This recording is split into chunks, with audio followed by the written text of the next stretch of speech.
કે મતદારોનો મિજાજ છે એ જાળવી રાખ્યો છે.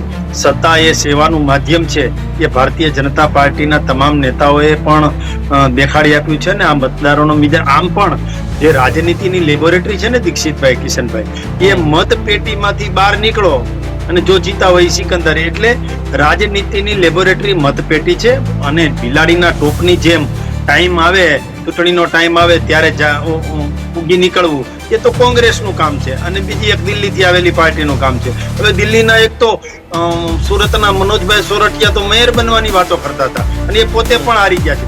મનોજભાઈ સોરઠિયાનું હારવું અને આમ આદમી પાર્ટીનું પણ સુરતમાંથી તમને દુઃખ થવું જોઈએ, તમને દુઃખ થવું જોઈએ. લોકશાહીમાં વિપક્ષ ખતમ થઈ ગયો, ત્યાં જનતાના મુદ્દા કોણ ઉઠાવશે? વિપક્ષ રહેવો જોઈએ. હું કિશનભાઈ આપની વાત સાથે સહમત છું, પણ લોકોનો જે મત છે એ વિપક્ષને ન રાખવા માટેનો હોય એમાં આપણું કશું ચાલે નહીં. બાકી હું પણ તમારી સાથે છું, વિપક્ષ હોવો જ જોઈએ ને મજબૂત વિપક્ષ હોવો જોઈએ. આક્ષેપો ચાલુ કરી દીધા.